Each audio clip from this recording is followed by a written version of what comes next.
Good evening, very good evening. नमस्ते सभी को। नमस्ते, गुड इवनिंग। कैसे हैं सभी? मेरी ऑडियो वीडियो क्लियर है? एक बार बताएं।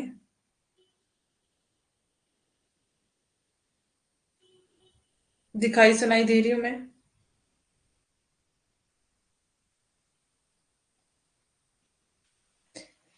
All clear? ओके, ठीक है। तो कैसे हैं सभी? किसी को कोई सवाल कुछ पूछना है, कोई बात, तो अभी कर सकते हैं, अदरवाइज हम क्लास स्टार्ट करेंगे। Good evening. Hello Sunita. Good evening Megha.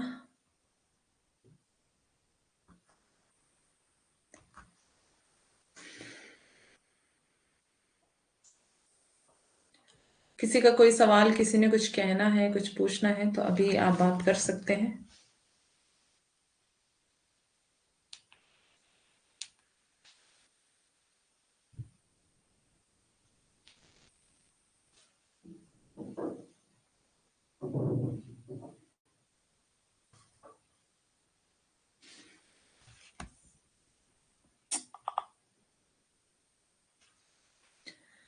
थोड़े अच्छे थोड़े बुरे, बाकी बोली की दया और आपका आशीर्वाद।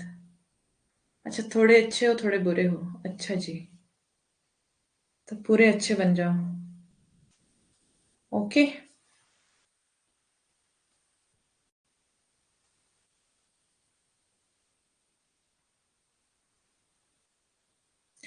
ऊपर वाले की टाइप नहीं हो पाए, नहीं हो भी नहीं पाएंगे कभी। अभी तो फिलहाल इंसान इंसान बनने की कोशिश करो बस।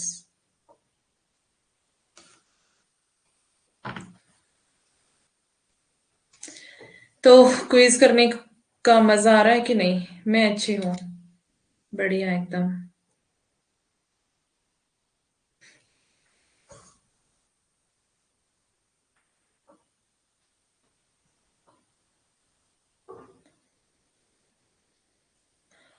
कौन कौन है क्लास में? नेहा, ममता, सुनीता, एसएस, अंजलि, अंकिता, मेघा, और कौन है?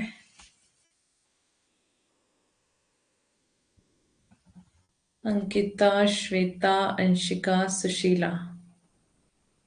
ओके, तो मतलब सारी लड़कियां। कल 2 घंटे का क्लास लेकर ज्यादा पढ़ा दी होंगी। ज्यादा पढ़ा दी होंगी, नहीं बहुत ज्यादा नहीं है। आपने क्लास नहीं देखी क्या? थके से लगे हो, अभी सो के उठी हो?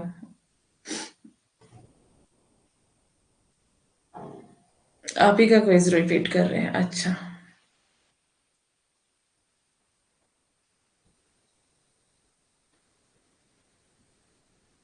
हम्म, समझ गई मैं, आप गॉड के लिए कह रही हो। कौन कौन सा यूनिट हो चुका है? सारी यूनिट हो चुके हैं, सिर्फ 3 और 4 बची हैं। और थोड़ा एक का बचा है, वो कर लेंगे रिवीजन में। Good evening Sushila. हाँ ओके सुनीता, आज आपका फर्स्ट डे है, तो आपका स्वागत है क्लास में। फिलर फॉर्म की तरफ से हमारी क्लास में आपका स्वागत है। Good evening Anshika. याद भी हो गए क्वेश्चन, वेरी गुड। अच्छा, अंजलि को तो क्विज बनाना भी आ गया है ना? अंजलि, आपने ही बनाया था ना आज क्विज? गुड। चलिए फिर स्टार्ट करें अब।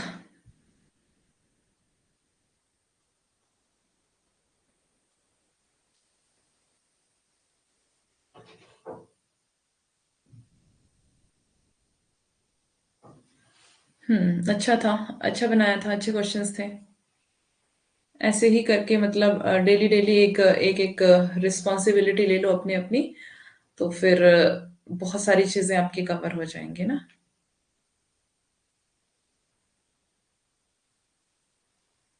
यूनिट 1 बस रिवीजन के साथ ही होगा अब। 10 मिनट लेट हूँ, अच्छा। देखो, 5 मिनट मैं लेट थी, 5 मिनट आप लेट है, यानी कि आपको 5 मिनट, मतलब अभी क्लास स्टार्ट हुए 5 मिनट हुए हैं। मास्टर डिग्री ले ली कोई इसमें अंजलि ने। अच्छा, चलो अच्छी बात है। दिसंबर एग्जाम के लिए फिर से नहीं कराएंगे। सुनीता, दिसंबर एग्जाम तो बहुत नजदीक है, आपने अभी एडमिशन लिया है, आपको भी थोड़ा टाइम लगेगा, फर्स्ट टाइम पढ़ रहे हो।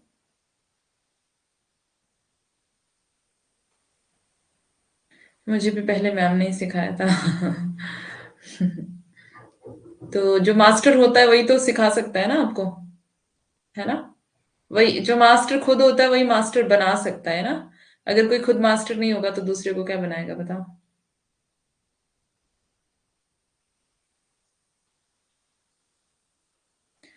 ओके, तो सुनीता एकदम से आपका इतनी जल्दी कवर नहीं होगा, ठीक है।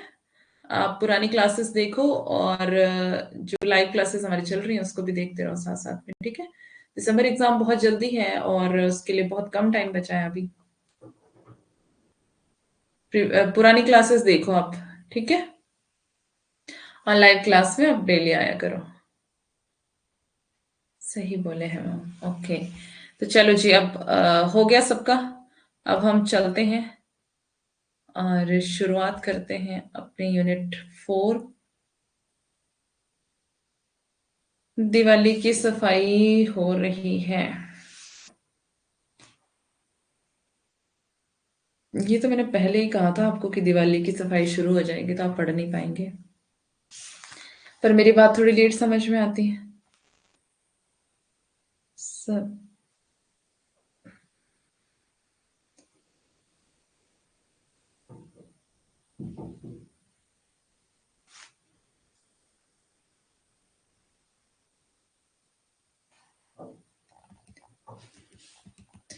चलो जी, हम कहाँ पहुंचे थे।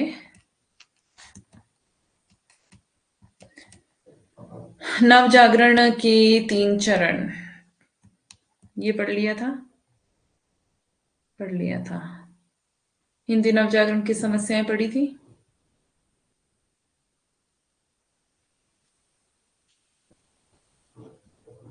Good evening Poonam.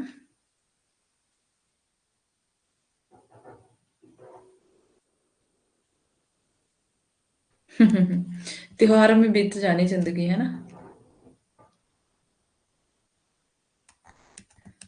मैंने पहले ही कहा था कि पढ़ाई शुरू कर लो बेटा, बाद में प्रॉब्लम हो जानी है। कहाँ पहुंचे थे ये बताओ पहले मुझे। ये वाला तो हमने कर लिया था ना।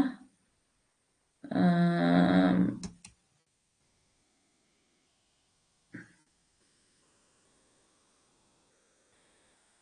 नवजागरण की समस्याएं करना है ना।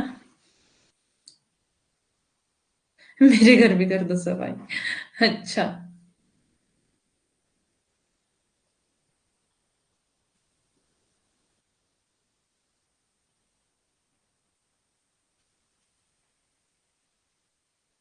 स्पीड बहुत है। हिंदी नवजागरण की समस्याएं।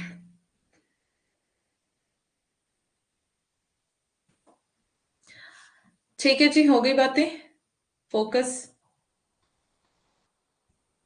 इधर, ठीक है। स्टार्ट करें अब।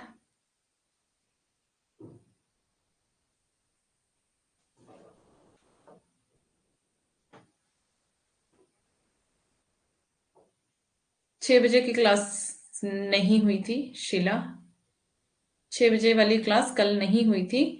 कल सुबह मॉर्निंग में 7 से 9 बजे तक क्लास चली थी, ठीक है। 7 से 9 मॉर्निंग में ही क्लास हो गई थी। और इस वजह से 6 बजे वाली क्लास नहीं हो पाई थी। ओके। ये सवाल मुझे काफी बच्चे पूछ चुके हैं।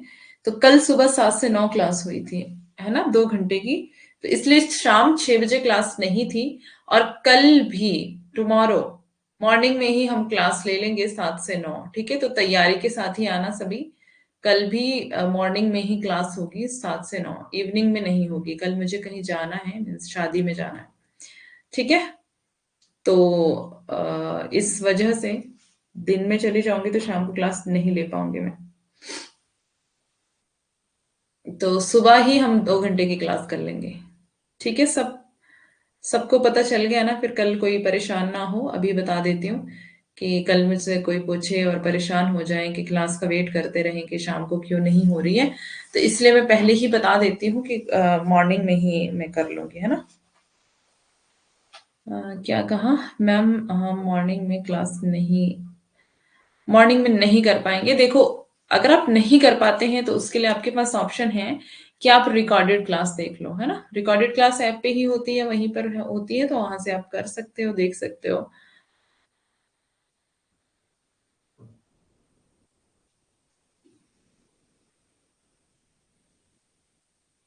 हम्म।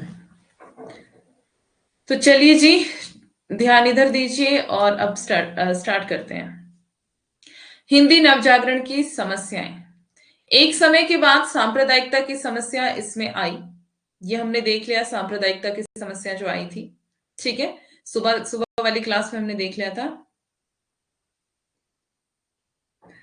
गुलाब जामुन की याद आएगी।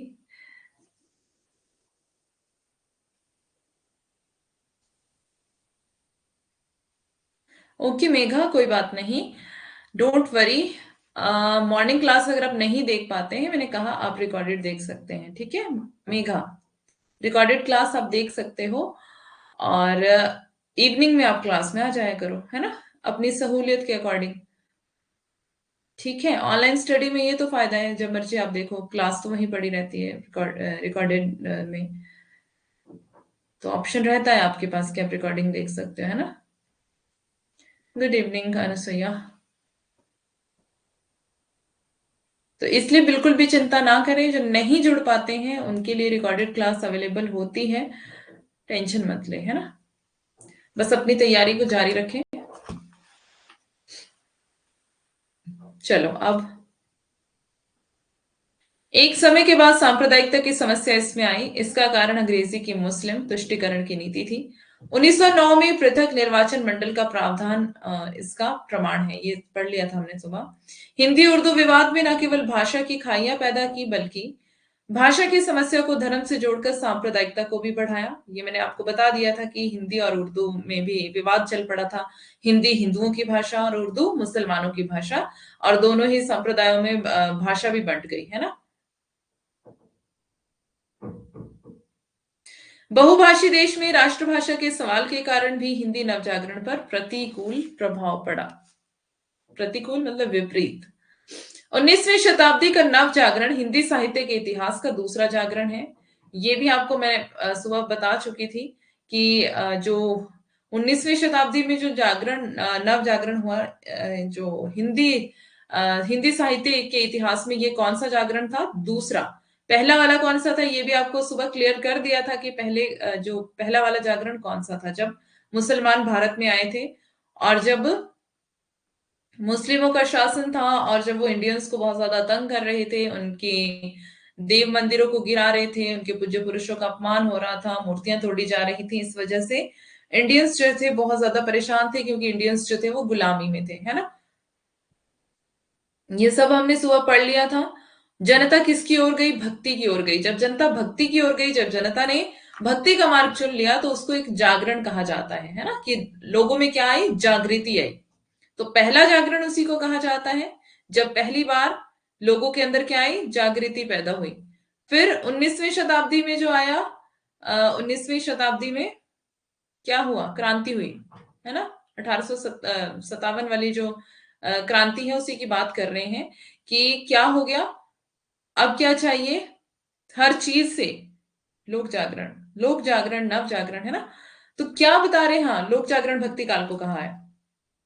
तो क्या कह रहे हैं कि जो वो क्रांति आई है, उसमें उसके माध्यम से जितनी भी रूढ़ियां समाज में प्रचलित थी, जैसे कि सती प्रथा, बाल विवाह, विधवा विवाह, ऐसी ऐसी जो जितनी भी प्रथाएं थी, उनसे नजात पाने के लिए, उनसे आजादी पाने के लिए, उनसे छुटकारा पाने के लिए जो निर्णय थे वो लिए गए, स्टेप्स लिए गए, है ना।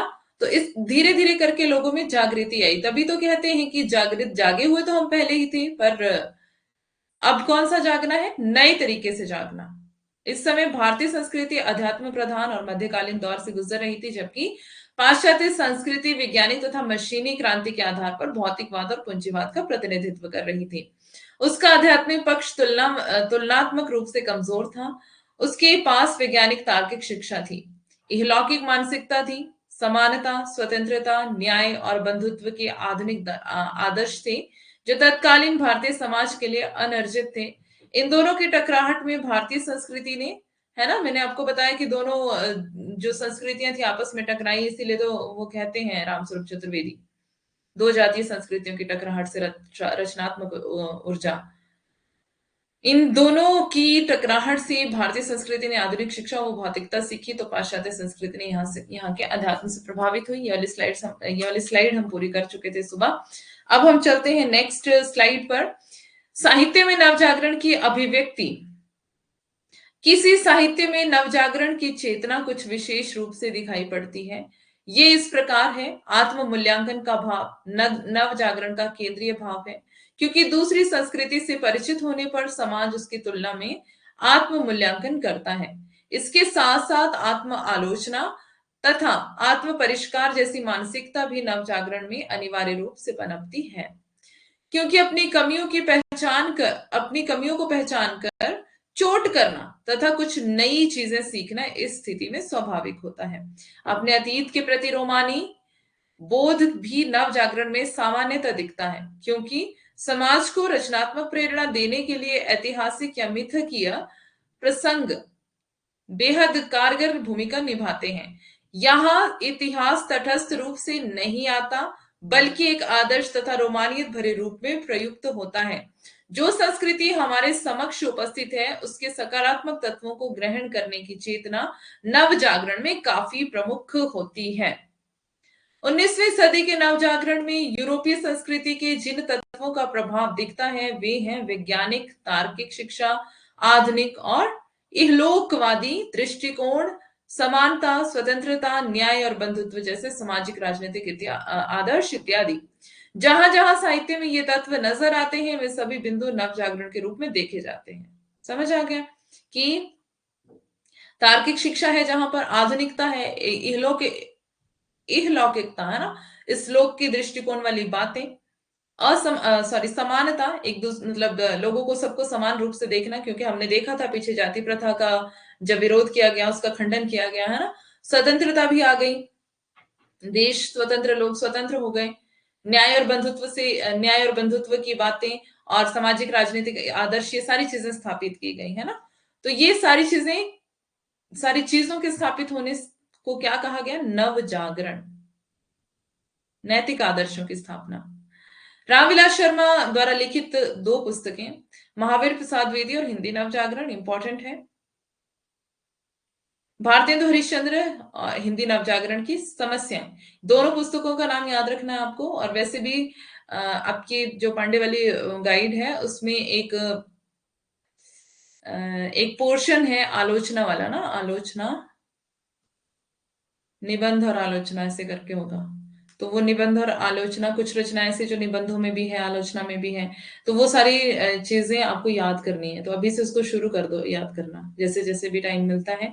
निबंध, आलोचना, नाटक, कहानी, उपन्यास, जितना भी वो ये वाला पोर्शन है सारा, जिसमें डेट्स या आपको याद करनी है, कौन सी रचना किसकी है वो आपको याद करनी है, वो सारी चीजें अभी से रटना शुरू कर दो, ठीक है। एग्जाम टाइम में नहीं तो आपको बहुत प्रॉब्लम होगी बाद में। कुछ नहीं दिख रहा ममता, लेफ्ट करके आ जाओ, लेफ्ट करके दोबारा ज्वाइन करो। अब आते हैं हम भारतेंदु और हिंदी नवजागरण। नवजागरण का शाब्दिक अर्थ देखते हैं, नए रूप में जागना, नए रूप से जागना, है ना। ये सुबह हमने देखा था, नए रूप से जागना, नवजागरण। हिंदी साहित्य में आधुनिक युग का आरंभ भारतेंदु से माना जाता है। उन्होंने समाज में चल रही नवजागरण की प्रक्रिया का न केवल वैचारिक धरातल पर संज्ञान लिया, बल्कि उन मूल्यों को साहित्य से जोड़कर उसे आधुनिक भावबोध में समृद्ध भी किया। आधुनिक युग का आरंभ किससे माना जाता है? भारतेंदु हरिश्चंद्र से। ओके, उन्होंने क्या किया? समाज में चल रही नवजागरण की प्रक्रिया का न केवल वैचारिक धरातल का संज्ञान लिया, बल्कि उन मूल्यों को साहित्य से भी जोड़ा और आधुनिक भावबोध को क्या किया? उन्होंने समृद्ध किया। भारतेंदु युगीन हिंदी नवजागरण 1857 ईस्वी के आंदोलन स्वरूप उत्पन्न हुआ। इसमें एक और अनेक धार्मिक एवं सामाजिक आंदोलन का प्रभाव था, तो दूसरी ओर पूंजीपति तथा सामंतवाद की टकराहट। इन दोनों के संघर्षपूर्ण द्वंद्व से टकराहट द्वंद्व की टकराहट से ही हिंदी नव जागरण एवं भारतेंदु युगीन साहित्य दोनों का विकास हुआ। भारतेंदु युग मुख्यतः दो संस्कृतियों की टकराहट का काल है ना। पाश्चात्य और इंडियन दोनों संस्कृतियां मिलकर के टकराई। दोनों दोनों को की टकराहट से क्या हो गया, एक नए युग की शुरुआत हो गई, है ना। नई नई तरह से लोग जाग गए, जिसमें मतलब फर्क क्या था कि जो पाश्चात्य जो संस्कृति थी वहां पर तो ऐसा नहीं होता था, जैसे सती प्रथा, बाल विवाह, विधवा विवाह जैसी समस्याएं जो इंडिया में मौजूद थी, वैसी बाहर के देशों में नहीं होती हैं, है ना। मतलब ऐसी ऐसी चीज, ऐसी प्रथाएं दूसरे देशों में तो नहीं थी, ब्रिटेन में नहीं थी, इंग्लैंड में नहीं थी, है ना। तो यूरोप में, मतलब बता रहे हैं ना, यूरोपीय संस्कृति ऐसी नहीं थी जैसे इंडियन है। तो जितने भी लोग इंग्लैंड से आए थे यहाँ पर भारत में, जैसे मिशनरीज आते थे पहले, जो कि ईसाई धर्म के प्रचार के लिए वो बहुत ज्यादा इंडिया में आते थे। तो जब वो आते थे तो वो देखते थे इन सारी चीजों को कि इंडिया में कितना कितनी अजीब अजीब सी प्रथाएं हैं। मतलब उनको बड़ा दुख होता था कि किस तरह की प्रथाएं हैं यहाँ पर। तो उन्होंने इस चीज के लिए उन्होंने स्टेप लिया कि इंडिया में हमें कुछ चेंज करना है। ये मतलब नाम तो वैसे आता है बहुत सारे इंडियंस लोगों का ही, लेकिन स्टेप एक्चुअल में उन्होंने ही लिया है, जो मिशनरीज इंडिया में आते थे, क्योंकि उनके वहां की संस्कृति और यहाँ की संस्कृति में काफी डिफरेंस था, और वो यहाँ को देख करके बड़े दुखी होते थे कि यहाँ का जो कल्चर है, संस्कृति है, वो बिल्कुल भी अच्छी नहीं है ना। सती प्रथा, बाल विवाह, विधवा विवाह, ये जाति प्रथा, इस तरह की बुरी बुरी जो प्रथाएं चल रही थी समाज में, तो इस तरह से वो उन्होंने एक्चुअली इसके लिए स्टेप लिया। तो फिर इंडियंस लोगों ने उसके लिए हिम्मत की, स्टेप्स लिए कि हाँ, हमें इस चीज को चेंज करना है।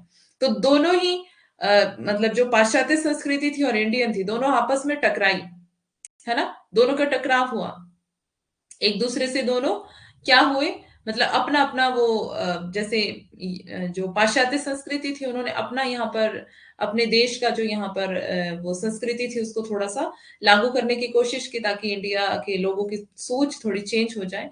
तो इस तरह से धीरे धीरे क्या हुआ, दोनों के बीच में टकराव हुआ, और एक जो उससे ऊर्जा एक निकल करके सामने आई, जो जिसने नव जागरण का रूप धारण कर लिया, और जो बहुत बुरी बुरी प्रथाएं थी उनकी समाप्ति हुई, और बहुत सारे सुधार कार्य किए गए, है ना।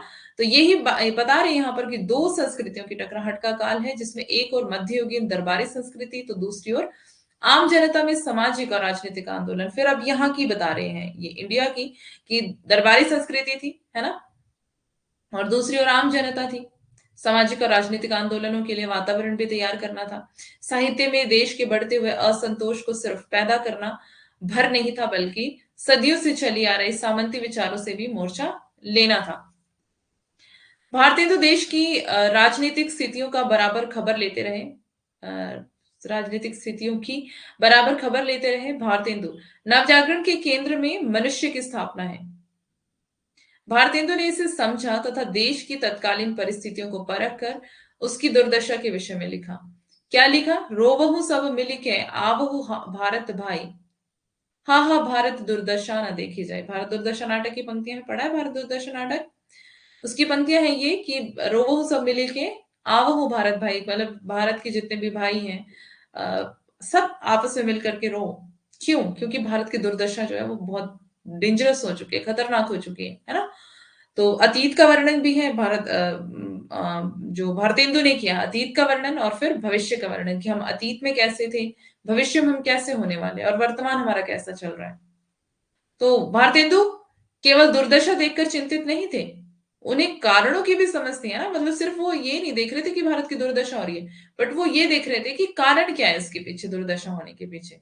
इसी कारण वे अंग्रेजी शासन की आलोचना करते हुए भी कहते हैं, क्या बोलते हैं आलोचना करते हुए अंग्रेजी शासन की? अंग्रेज राज सुख साज सबे सब अंग्रेज राज सुख साज सबे सब भारी, पैदन विदेश चली जात, ये है अति खारी या बड़ी खारी, यहाँ पे लिखा हुआ है। ठीक है, तो मतलब ये बता रहे हैं कि अंग्रेजों का जो राज्य है वो बहुत मतलब हमें दुखी कर देने वाला, परेशान कर देने वाला है। क्योंकि पैधन मतलब कि जो यहाँ का धन है, हमारे देश का धन है, वो कहाँ जा रहा है? विदेश जा रहा है ना। तो इंडिया में जितना भी धन होता था वो सारी तो अंग्रेज ले जाते थे अपने देश में। तो ये बता रहे हैं कि हमारे देश का धन बाहर जा रहा है, क्योंकि इंडिया को सोने की चिड़िया चिड़िया कहा जाता था। तो इंडिया का सारा धन कहाँ गया? इंग्लैंड में। भारत हिंदू राष्ट्रवाद के केंद्र में आरंभ में अंग्रेजी शासन की आर्थिक आलोचना की। यह राष्ट्रवाद नवजागरण की ही उपज थी। ठीक है, मतलब अगर आप पढ़ेंगे बच्चन वाली बुक तो उसमें पूरा लिखा हुआ है, डिटेल में बड़ा अच्छा लिखा है उसमें भी। कभी मौका मिलेगा तो पढ़ाऊंगी, अगर नहीं तो आपके पास तो किताबें हैं ही, अदरवाइज खरीद लेना, पढ़ लेना। भारतीय हिंदू सारा दोष दूसरों पर नहीं डालते, बल्कि वे अपने ही लोगों को दुर्गुणों के कारण फटकारते हैं। मतलब ऐसे नहीं है कि वो सारा देश उन्हीं पर डाल रहे हैं, अंग्रेजों पर ही। वो हमने देखा था, अभी निबंध पढ़ा था 2-3 दिन पहले। क्या था निबंध वो? तो बता रहे हैं कि वे अपने ही लोगों को दुर्गुणों के कारण फटकारते भी थे, है ना। इंडियंस को भी वो कहते थे कि तुम आलस में हो, सुस्ती में हो, तुम लापरवाह हो। और जो बाहर बाहर वाले देश हैं, दूसरे देश हैं, वो तरक्की कर रहे हैं, वो बिल्कुल टाइम वेस्ट नहीं करते हैं अपना, है ना। निबंध पढ़ा था हमने, उसमें सब कुछ इन्होंने कहा है भारत हिंदू ने। दिल्ली दरबार दर्पण नहीं, दूसरा वाला, भारत वर्षोन्नति कैसे हो सकती है ना। तो भारत वर्षोन्नति कैसे हो सकती है, उसमें हमने देखा था कि जो इंडियंस लोग हैं वो कैसे हैं। मतलब वो कुछ काम ही नहीं करना चाहते हैं। पर जो बाहर वाले देश के लोग हैं, वो अपने टाइम को वेस्ट नहीं करते हैं, गंवाते नहीं है बिल्कुल भी। वो हर एक एक एक मिनट को सही रीति से यूटिलाइज करते हैं। भारतवर्षोन्नति। 1884 ईस्वी में उन्होंने देश के विकास के लिए एक महत्वपूर्ण भाषण दिया, जो बलिया व्याख्यान के नाम से प्रसिद्ध है। ये पढ़ लिया था हमने ना, बलिया में, बलिया के ददरी मेले में जो इन्होंने भाषण दिया था, यही भारतवर्षोन्नति कैसे हो सकती है, यही दिया था इन्होंने बलिया के ददरी मेले में, है ना। बहुत अच्छे से समझ आया था। तो यही बता रहे हैं कि 1884 में उन्होंने देश के विकास के लिए एक महत्वपूर्ण भाषण दिया था। ये था वो भाषण, भारतवर्षोन्नति जो कैसे हो सकती है निबंध, ये बलिया की ददरी मेले में इन्होंने दिया था। ठीक है। नवजागरण के केंद्र में धार्मिक सामाजिक सुधार आंदोलन रहे। इनका मुख्य सार आडंबरों, कर्मकांडों का विरोध तथा स्त्री व शूद्र समाज की दुर्दशा में परिवर्तन का रहा। बलिया के व्याख्यान में उन्होंने विधवा विवाह का समर्थन किया, बाल विवाह का विरोध किया। तो मतलब इन्होंने क्या किया था बलिया के व्याख्यान में, जो बलिया ददरी मेले में, वही भारतवर्षोन्नति वाला भाषण, उसमें इन्होंने क्या किया था, विधवा विवाह को समर्थन दिया था कि विधवा अगर कोई हो जाती है तो उसको दोबारा विवाह कर देना चाहिए, है ना। नहीं तो पहले ऐसी प्रथा थी कि उसको उसका विवाह नहीं हो सकता है। उससे पहले ये प्रथा थी कि उसको क्या करना पड़ेगा, सती होना पड़ेगा, है ना। अपने अगर उसके पति की मृत्यु हो जाती है तो उसको सती होना पड़ेगा, उसको भी अपने पति की चिता में ही जल करके राख होना पड़ेगा। तो उसके बाद जब सती प्रथा बंद कर दी गई तो फिर विधवा विवाह की प्रॉब्लम सामने आ गई। तो विधवा विवाह का ये था कि अब एक बार आप अगर किसी का पति मर जाता है तो उसको दूसरी शादी करने का अधिकार नहीं है। तो ये सारी चीजों को धीरे धीरे खत्म किया गया, तो इन्होंने इसका समर्थन किया कि विधवा विवाह होना चाहिए। और बाल विवाह का विरोध भी किया इन्होंने कि लड़कियों को पढ़ाओ। वो कहते हैं, हमने पढ़ा था ये निबंध पूरा, है ना, कि लड़कियों को पढ़ाओ, उनकी शादी मत करो। छोटे मतलब लड़कों को भी एक इतनी छोटी उम्र में उनकी शादी मत करो, उनको उनके ऊपर रिस्पॉन्सिबिलिटीज आने दो, जिम्मेदारियों का बोझ आने दो, उनको सीखने दो पहले, है ना। एकदम से उनको दबाव मत दो। तो ये सारी चीजें हम पढ़ करके आए हैं। तो ये बता रहे हैं लड़कियों की शिक्षा का समर्थन भी इन्होंने वहां पर उस भाषण में किया था। 1870 ईस्वी में अपनी युवावस्था में ही उन्होंने लेवी प्राण लेवी लेख में, लेवी प्राण लेवी भारतेंदु का लेख है, इंपॉर्टेंट है, ये भी ध्यान रखना इसको। ये आपको मिल जाएगा पांडे में, वैसे हम पांडे से रिवीजन करेंगे तो उसमें सब कुछ मिल जाएगा, वो सब आपको देखना पड़ेगा। लेवी प्राण लेवी लेख में अंग्रेजों के विरुद्ध बात कही। एक युवा का ऐसा साहस देख सभी के भीतर देश प्रेम की भावना उमड़ उठी। नवजागरण की इस भावना से प्रेरित बालकृष्ण भट्ट ने साहित्य को जनता से जोड़ते हुए कहा, साहित्य जन समूह के हृदय का विकास है। तो ये वाला जो कथन है बालकृष्ण भट्ट का, मोस्ट इंपॉर्टेंट है। क्या? विदुर विवाह? भाई विदुर को तो सब कुछ करने की अनुमति है, बस औरतों को प्रॉब्लम है ना। औरतों को ही ज्यादा दबाया जाता है, आदमी तो जो मर्जी कर सकता है, कोई दिक्कत नहीं है ना। नवजागरण की चेतना स्वतंत्रता प्रधान थी।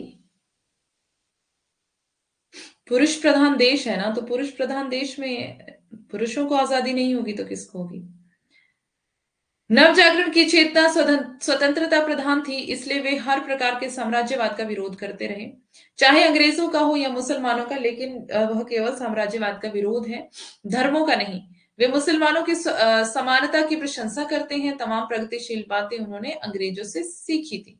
बता रहे हैं कि जितनी भी प्रगतिशील प्रगति करने वाली बातें थी, किससे सीखी थी? अंग्रेजों से, है ना? क्योंकि उनके देश में तो ऐसा नहीं था।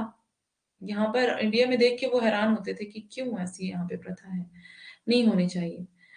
नवजागरण की पृष्ठभूमि में दो संस्कृतियों का संक्रमण है, उसको संक्रमण का काल कह सकते हैं।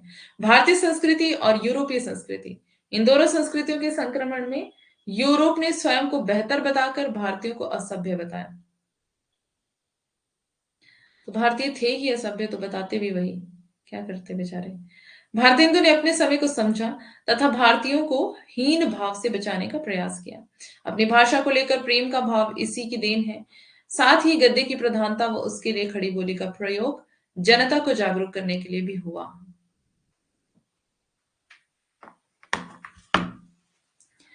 गलत तो है, लेकिन कोई बात नहीं, गलत का विरोध किया जा सकता है ना? गलत को खत्म किया जा सकता है।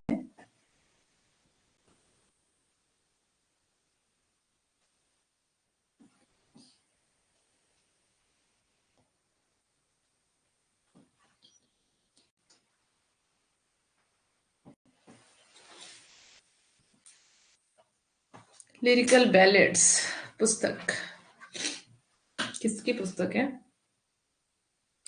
देखना पड़ेगा, अभी ध्यान नहीं है मुझे। कॉलरेज, कॉलरेज, या ध्यान नहीं है मुझे, एग्जैक्टली नहीं बता पाऊंगी अभी, देख के बता दोगे।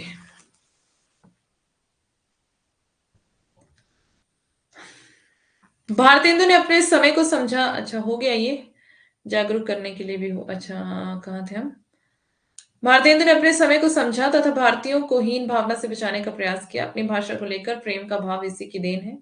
साथ ही गद्य की प्रधानता व उसके लिए खड़ी बोली का प्रयोग जनता को जागरूक करने के लिए भी हुआ। तो मतलब गद्य की प्रधानता रही इनके युग में और खड़ी बोली का प्रयोग भी हुआ इनके युग में। ठीक है, भारतेंदु युग की बात कर रहे हैं।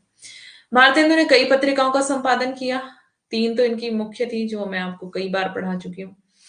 उनके द्वारा संपादित विभिन्न पत्रिकाओं का हिंदी नवजागरण के विकास में महत्वपूर्ण योगदान रहा। उनके द्वारा संपादित कवि वचन सुधा 1868, हरिश्चंद्र मैगजीन 1873, बाला बोधिनी 1874। हरिश्चंद्र मैगजीन जो थी, इसी का नाम 8 अंकों के बाद पहले ये हरिश्चंद्र चंद्रिका थी, फिर हरिश्चंद्र मैगजीन इसका नाम हो गया था। ठीक है, देश की उन्नति और देश के विकास को रोकने वाली कुप्रथाओं की विवेचना इसमें की गई, इन पत्रिकाओं में। और बाला बोधिनी पत्रिका जो है वो मूल रूप से औरतों को ही शिक्षा देने के लिए निकाली गई थी। वर्ड्सवर्थ, वर्ड्सवर्थ, लिरिकल बैलेट्स, हाँ हो सकता है, अभी याद नहीं आ रहा बिल्कुल भी। ठीक है, बाला बोधिनी पत्रिका मूल रूप से, ठीक है ठीक है, अभी फोकस यहाँ जहां पे हो वहां पे फोकस। ठीक है, क्वेश्चन अपने लिख के रख लो साइड में, बाद में बात करेंगे क्वेश्चंस पर। मैं पहले आपको पूछ लेती हूँ, क्वेश्चन बता दो, तब आप बोलते नहीं है ना? तो देख के बताया जा सकता है। क्लास के बीच में और टॉपिक चल रहा होता है तो टॉपिक से भटक जाते हैं अगर आप अदर टॉपिक की बात करें बीच में, तो है ना? तो इसलिए अगर कुछ सीखना है, एक तो टीचर का फ्लो बना होता है ना जिस टाइम पढ़ने का पढ़ाने का, उस टाइम बीच में नहीं इधर उधर की बात अगर आप करेंगे, फ्लो बिगड़ जाएगा, फिर आपको जो सिखाना होता है टीचर ने वो नहीं सिखा पाता है ना? तो इसलिए बीच में नहीं बोलना है। कोई भी आपको क्वेश्चन पूछना है, आप शुरू में पूछो या फिर एंड में। ठीक है, तो दोनों ही परिस्थितियों में, शुरू में और एंड में, आपको टीचर देख के बता सकता है कि ये है। अभी इतना भी मतलब दिमाग नहीं होता है भाई कि सब कुछ याद रहे, है ना? तो हम भी आपकी तरह छोटे दिमाग के हैं, तो इसलिए मतलब आपकी तरह नहीं, वैसे ही आप छोटे दिमाग के नहीं, आप बहुत बड़े दिमाग के हैं। तो बस थोड़ा ध्यान रखा करें, जब मैं शुरू में पूछ लेती हूँ क्लास के कि बता दो क्वेश्चन, तो उस टाइम बता देना है, नहीं तो आपको लास्ट में बताना है, बीच में नहीं बोलना, है ना? ठीक है, अब चलते हैं आगे। समसामयिक समस्याओं पर नाटक निबंध लिखे, नाटक और निबंध आदि लिखे। तो मतलब उस समय में जो समस्याएं चल रही थी, उसके उन समस्याओं को लेकर नाटक भी लिखे इन्होंने और निबंध भी लिखे, है ना? तो आपको पता ही है भारतेंदु के नाटक निबंध। नहीं पता है तो आपको याद भी करने हैं, वो इम्पोर्टेंट है। मैम मेरे तो है ही नहीं, मतलब क्या मतलब है इसका? यहाँ तक कि भक्ति विषयक रचनाओं में भी देशभक्ति संबंधी आधुनिकता का पुट है। इस प्रकार भारतेंदु हर विधागत माध्यम से नव जागरण की चेतना को संपन्न कर रहे थे।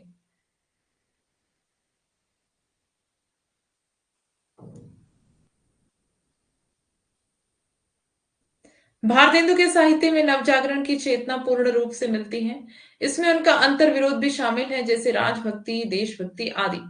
अब भारतेंदु साहित्य में नवजागरण की चेतना पूर्ण रूप से तो मिलती है, मतलब नवजागरण की चेतना पूर्ण रूप से मिलती है, उनका अंतर्विरोध भी उसमें शामिल है। देशभक्ति भी है, राजभक्ति भी है ना? देशभक्ति राजभक्ति मैंने आपको समझा दिया है क्या? राजभक्ति जो है, राजभक्ति, राजभक्ति से अभिप्राय क्या है बताओ? देखती हूं अभी आपका दिमाग किसमें है किसमें नहीं है, अभी चेक कर लेते हैं। राजभक्ति माने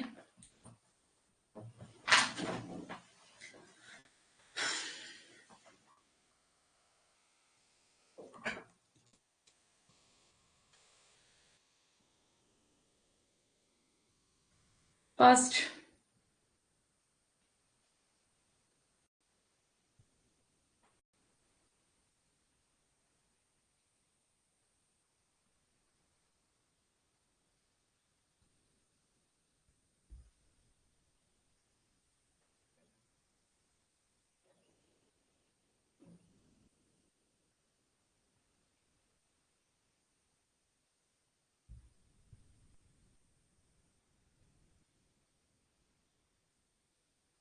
सभी बताओ, सभी सभी सभी का दिमाग चेक कर लेते हैं, किसके पास है किसके पास नहीं है।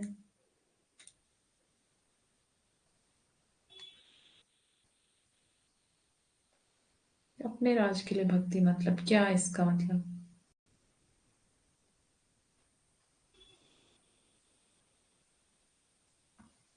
राजा प्रजा की प्रशंसा करता है, अच्छा जी।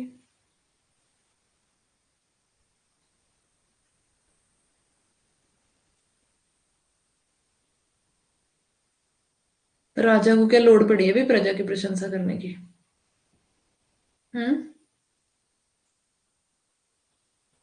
देश के लिए भक्ति, वो तो देशभक्ति हो गई ना, देश के लिए भक्ति, मैंने राजभक्ति पूछा है भाई। यहाँ पे राजभक्ति लिखा हुआ दिख रहा है आपको स्क्रीन पर?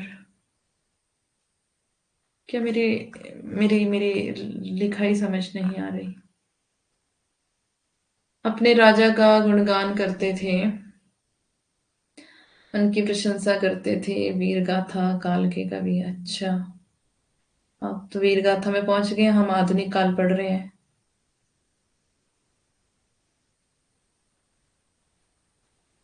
एक राज्य की भक्ति और देशभक्ति पूरे देश की शायद।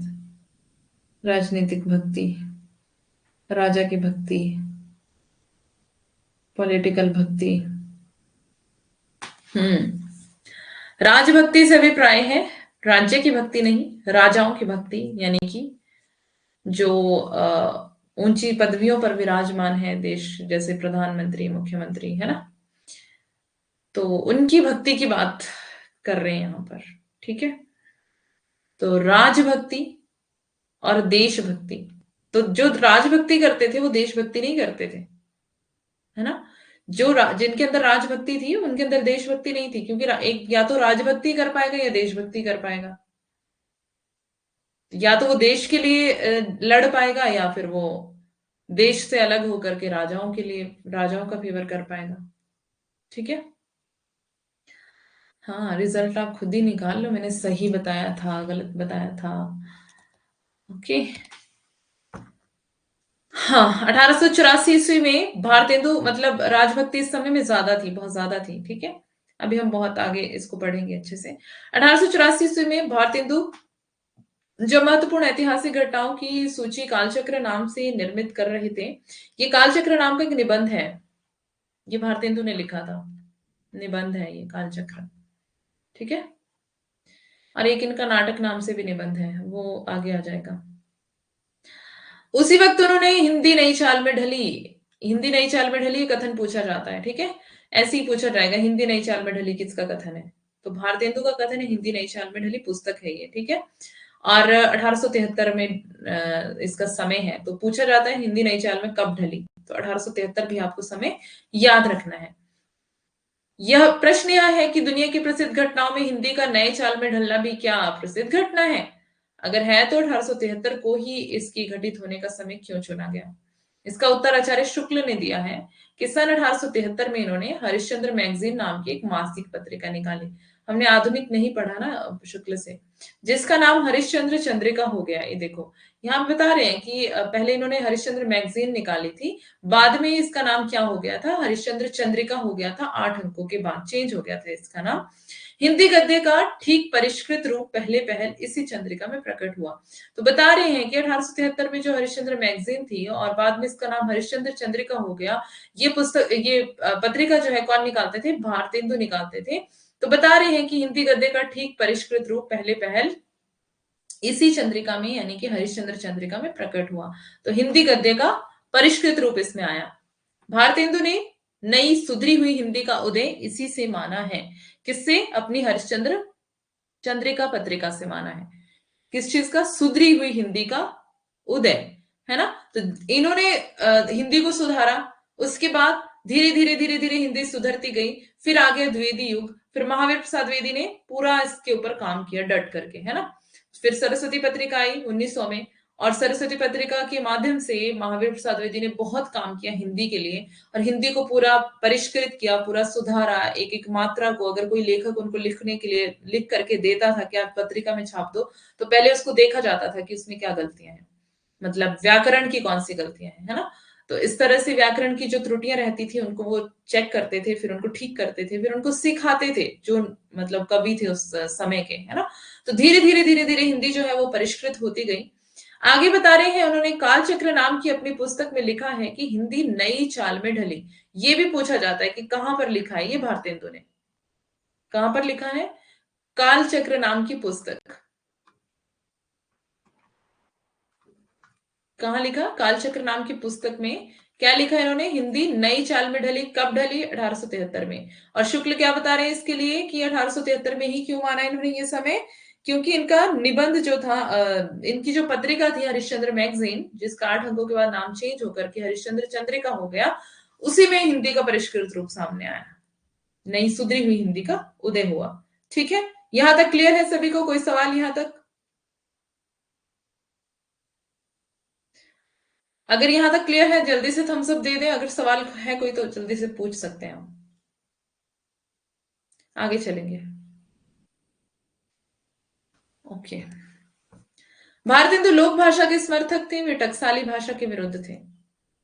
टकसाली अर्थात गढ़ी हुई भाषा। भारतेंदु भाषा का सहज, सरल, प्रवाहमय और विनोदपूर्ण रूप स्वीकार करते थे। भारतेंदु निज भाषा की उन्नति के पक्षधर थे। निज भाषा उन्नति है उन्नति को मूल इसलिए कहते हैं ये। बिन निज भाषा ज्ञान के मिटत नहीं है कि सूल। ये कई बार हम पंक्ति देख चुके हैं, भारतेंदु की पंक्ति है। निज भाषा उन्नति, निज भाषा उन्नति इन्होंने उसी में दिया था शायद, जो इनका हमने वो पढ़ा था निबंध।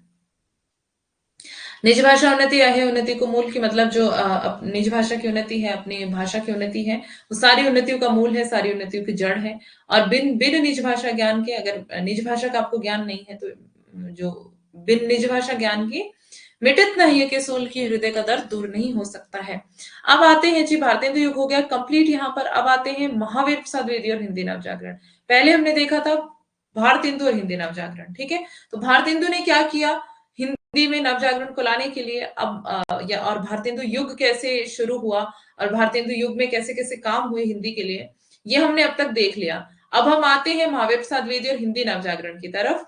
तो अब आते हैं द्विवेदी जी, ठीक है।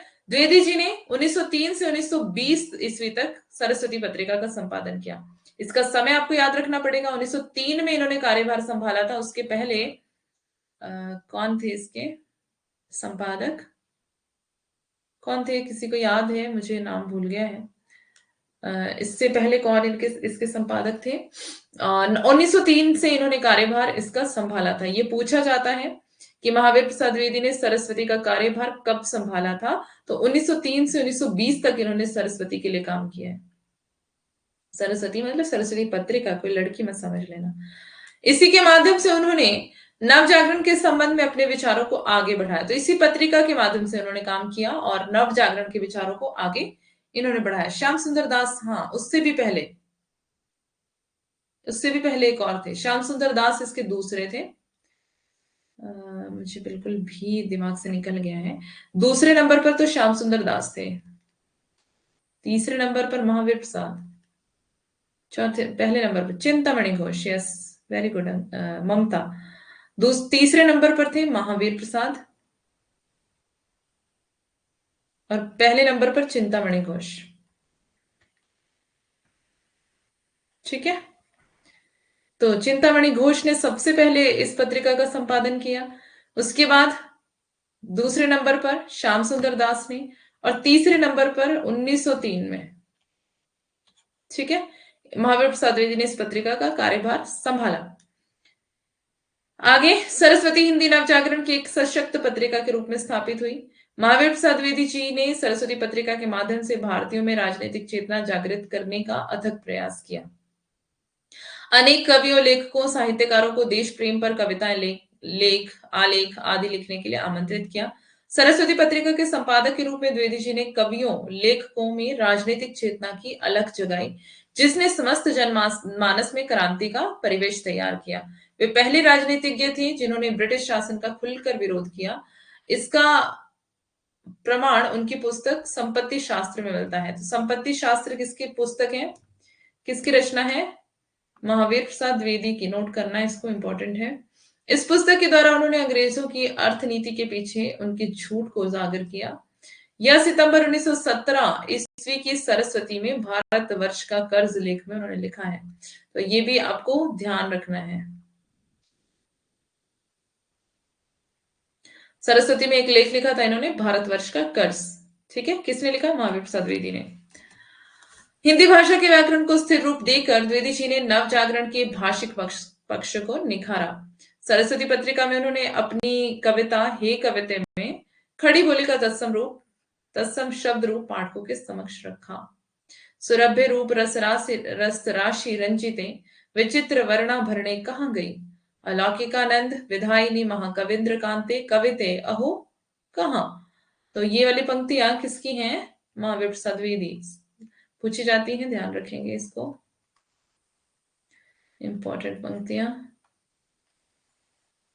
द्विवेदी जी की। अब शुक्ल जी ने लिखा है, व्याकरण की शुद्धता और भाषा की सफाई के प्रवर्तक द्विवेदी जी ही थे। ये शुक्ल जी का ये कथन किसके लिए है? महावीर प्रसाद द्विवेदी के लिए। गद्य की भाषा पर द्विवेदी जी के इस शुभ प्रभाव का स्मरण जब तक भाषा के लिए शुद्धता आवश्यक समझी जाएगी तब तक बना रहेगा। द्विवेदी राष्ट्र व राष्ट्रभाषा के प्रबल समर्थक थे। उन्होंने समाज के दृष्टिकोण में भी सुधार लाने का प्रयास किया। जनसाधारण के दृष्टिकोण से रसवादी मानसिकता निकालने और आधुनिक दृष्टिकोण स्थापित करने के लिए उन्होंने लोकवादी रचनाकारों जैसे भारतेंदु, तुलसी बिहारी व देव जैसी कलावादी कवियों को श्रेष्ठ माना। वे साहित्य को प्रगतिशील मार्ग पर ले गए। उन्होंने स्त्री शिक्षा का समर्थन किया। वे स्त्री पराधीनता का विरोध करते थे। कवियों की उर्मिला विषयक उदासीनता नामक निबंध इसी का प्रमाण है। तो कवियों की उर्मिला विषयक उदासीनता किसकी रचना है? महावीर प्रसाद द्विवेदी। ठीक है, ये क्या मतलब है इसका, कवियों की उर्मिला विषयक उदासीनता? कि मतलब सभी उर्मिला को हेय पात्र मानते थे। उर्मिला कौन है? लक्ष्मण की जो पत्नी थी उर्मिला, है ना, जो जब राम और सीता जब चले गए थे, राम लक्ष्मण और सीता तीन लोग गए थे ना वनवास के लिए, तो उर्मिला जो थी वो अकेली घर पर थी, मतलब उसका पति उसके साथ नहीं था। तो उर्मिला के सेक्रीफाइस को इतना नहीं माना जाता था, है ना। कवि भी जब लिखते थे तो सिर्फ सीता, राम और लक्ष्मण के ही बारे में लिखते थे। उर्मिला के सेक्रीफाइस को कोई नहीं मानता था और ना ही उर्मिला की कोई प्रशंसा करता था कि उर्मिला ने भी सेक्रीफाइस किया है, उसने अपने पति को छोड़ा है ना। तो वो विरह में भी होती है, परेशान भी होती है, लेकिन फिर भी वो क्या कहती है, फिर भी वो खुश रहने का और समाज में समाज को भी वो एक संदेश देती हैं। जब हम इस लेख को पढ़ते हैं, और एक एक और लेख इसके ऊपर लिखा गया है, जिसके बारे में मैं पहले पढ़ा चुकी हूँ आपको शायद। तो वो प्रकृति को भी संदेश देती है। कौन सा है वो? साकेत। साकेत में हम देखते हैं ना, साकेत के नवम सर्ग में, जो आपके सिलेबस में है, तो उसमें भी हम देखते हैं कि वो क्या करती है। हे विश्व सुंदरी तो बढ़ फूल फल, ऐसे करके कुछ पंक्तियां हैं, वो उर्मिला की हैं। तो वो कहती है प्रकृति को कि विश्व सुंदरी तो बढ़ फूल फल, है ना, कि अगर मैं दुखी हूं तो तू मत दुखी हो। और गोपियों के साथ उसकी तुलना की गई है उर्मिला की, कि गोपियां कैसे कहती हैं, है ना। तो वो कहती है कि तुम कतरहत हरे, मतलब क्यों तुम हरे भरे क्यों हो, तुम बगीचे बगीचे को कहती है वो, तुम हरे भरे क्यों हो, जब कृष्ण चले गए हैं यहाँ से और हम विरह में दुखी हैं, तो तुम कैसे सुखी रह सकती हो, तुम कैसे हरी भरी रह सकती हो। प्रकृति को इस तरह से कह रही हैं। और मतलब अपना अपने आप वो दुखी है तो वो दूसरों को भी दुखी देखना चाहती हैं, बट उर्मिला का ऐसा नहीं है। इन दोनों की तुलना आपस में की गई है। उर्मिला कहती है कि मैं दुखी हूं लेकिन दूसरा दुखी नहीं होना चाहिए। तो यही संदेश साकेत के कवि साकेत के माध्यम से देते हैं। ठीक है, तो ये सब, इस सब पे हम बात कर चुके हैं, पहले हम पढ़ चुके हैं, अगर आपको याद होगा तो यहाँ पे बता रहे हैं कवियों की उर्मिला विषय को उदासीनता की। उर्मिला को जो है वो निग्लेक्ट पात्र माना जाता था। तो इन्होंने उसको प्रकाश में लाया। एक और कवि थे जिन्होंने उसको प्रकाश में लाया। द्विवेदी जी ने समाज में फैली कुरीतियों का विरोध किया तथा वैज्ञानिक चेतना का प्रसार किया। वे आधुनिक और नए ज्ञान अनुशासकों की हिमायती थे। संपत्ति शास्त्र की भूमिका में उनका यह दृष्टिकोण दिखाई पड़ता था। तो संपत्ति शास्त्र भी इनकी जो रचना है इंपॉर्टेंट है, उसको भी आपको ध्यान रखना है। ये हम पीछे भी देख चुके हैं, फिर भी आप इसको ध्यान रख लेना, इंपॉर्टेंट है। वे छुआछूत के विरोधी थे। सन 1914 में उन्होंने निम्न जाति के व्यक्ति हीरा डोम की कविता अछूत की शिकायत सरस्वती पत्रिका में प्रकाशित की। तो हीरा डोम की कविता है अछूत की शिकायत, मोस्ट इंपोर्टेंट, आपके सिलेबस में भी है शायद ये, और पूछी जाती भी है ना।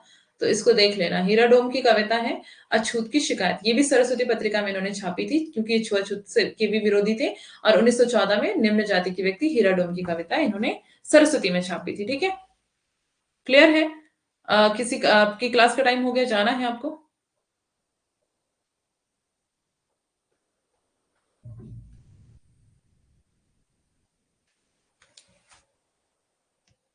चलो, खड़ी बोली आंदोलन तक एक स्लाइड पढ़ लेते हैं। एक संपादक के रूप में उन्होंने ऐसे साहित्यकारों को बड़ी मात्रा में उभारा जिन्होंने समसामयिक स्थितियों को समझते हुए अपने केंद्र भारत की समस्याओं को समझा तथा नवजागरण के मूल चरित्र राष्ट्रवाद को बढ़ाने में अपनी महती भूमिका निभाई। द्विवेदी जी महत्व को रेखांकित करते हुए प्रेमचंद ने कहा, द्विवेदी जी के महत्व को रेखांकित करते हुए किसने कहा? प्रेमचंद ने।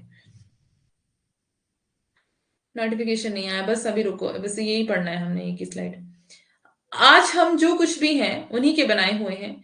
यदि पंडित महावीर प्रसाद द्विवेदी ना होते तो अभी बेचारी हिंदी कोसों पीछे होती। कौन कह रहा है ये? प्रेमचंद कह रहे हैं। ठीक है, याद रख लेना इस कथन को भी, है ना। और साकेत, साकेत किसने लिखा था? मैथिली शरण गुप्त। मैथिली शरण गुप्त भी कहते हैं इनके इनकी प्रशंसा में कि करते तुलसी कैसे, कैसे करते तुलसी भी कैसे मानस नाथ, यदि महावीर का उन्हें मिलता ना प्रसाद, है ना। तो रामचरितमानस की रचना तुलसीदास ने की थी, और उनका कहने का अभिप्राय वहां पर महावीर यानी कि हनुमान से भी था। और अपने लिए भी वो कह रहे थे, क्योंकि वो महावीर प्रसाद द्विवेदी के ही चेले थे, है ना। तो अपने लिए भी वो कह रहे थे कि मैंने इतनी अच्छी रचना, जो साकेत है, साकेत का मतलब अयोध्या, ठीक है। तो साकेत जो बहुत ज्यादा प्रसिद्ध उनकी रचना हुई, तो साकेत के विषय में भी वो ये, वेदी मेरे गुरु ना हो, अगर मेरे गुरु मुझे नहीं सिखाते तो क्या होता, मैं भी इतना इतनी अच्छी रचना नहीं लिख पाता, है ना। तो वो साकेत के लिए कहते हैं, और उधर रामचरितमानस यानी कि तुलसीदास के लिए कहते हैं। ठीक है, तो यहां पर आगे है, समुन्नति की सीमा तक उसे आने का अवसर ही नहीं मिलता। उन्होंने हमारे लिए पथ भी बनाया और पथ प्रदर्शक का काम भी किया। तो जो मैं बता रही हूँ, मैथिली शरण गुप्त के गुरु भी कौन थे? महावीर प्रसाद द्विवेदी। हमारे ऊपर उनका भारी ऋण है, उनके चरणों पर झुककर ही हम उसे स्वीकार कर सकते हैं, किसी अन्य प्रकार से नहीं।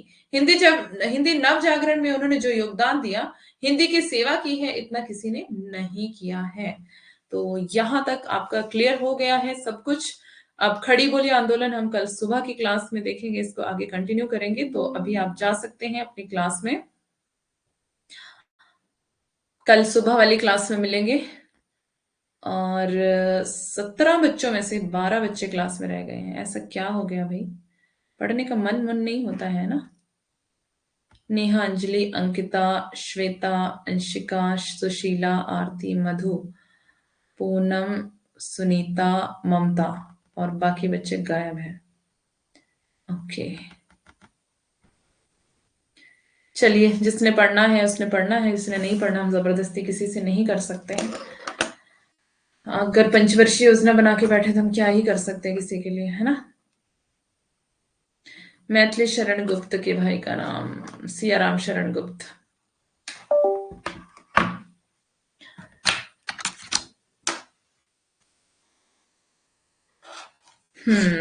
सही है।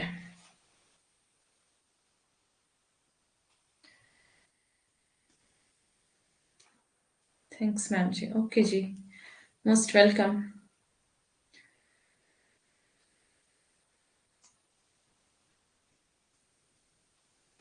चलिए सबको thank you very much, bye bye, good night, take care, have a nice day. मिलते हैं शाम में क्विज के साथ, और कल सुबह की क्लास में मिलेंगे। कल सुबह 2 घंटे की क्लास एक बार फिर से इन्फॉर्म कर देती हूँ। अच्छा जी, कोई बात नहीं। तो फिर से कंफर्म कर देती हूँ, कल 2 घंटे की क्लास है सुबह। तो तैयारी के साथ आना, खाना वाना खा के, मुझे ये नहीं बोलेगा कोई क्लास में कि हमें भूख लगी है। ठीक है, खाना वाना खा के आना या खाते रहना चुपचाप से। ओके, तो चलते हैं, मिलते हैं ब्रेक के बाद। क्या कह रही है मैम आप? व्हाट? ममता,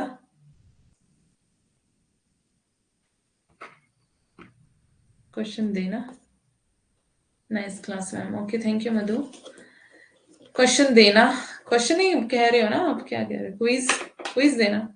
क्विज तो मैं ही देती हूँ रोज, पर करता नहीं है कोई, वो अलग बात है।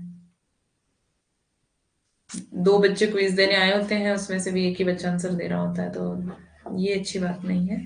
बाकी आप खुद, आप लोगों की खुद की मर्जी है भाई, आपको जैसा ठीक लगता है आप कर सकते हैं। हम तो पूरे एफर्ट्स लगा रहे हैं ताकि आप लोग सफल हो जाए। बाकी हम जबरदस्ती किसी से नहीं कर सकते हैं, पकड़ पकड़ के किसी को क्लास में नहीं बिठा सकते, क्विज में नहीं बिठा सकते। जिसकी खुद की जैसी मर्जी है वैसा वैसा कर सकते हैं, है ना। ठीक है, तो वैसे भी इतना कोई टीचर करता नहीं है कि क्विज भी आपको बना कर दे, फिर चला कर भी दे। और आपके और भी टीचर्स हैं, आपको पता ही है कि कितना आपके साथ टच में रहते हैं और कितना करते हैं आपके लिए।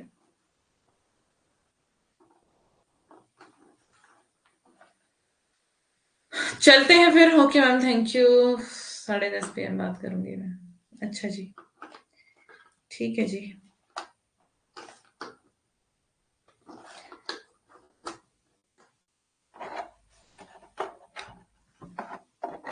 क्विज की टाइमिंग, टाइमिंग कोई नहीं है, किसी ने कोई अभी तक टाइमिंग ढंग से डिसाइड नहीं की है, लेकिन 9 बजे का शायद मैंने ज्यादातर बच्चों का देखा था। 9 बजे का एक बार मैसेज कर देना, 9 बजे क्विज में स्टार्ट कर दूंगी, फिर आप कर लेना।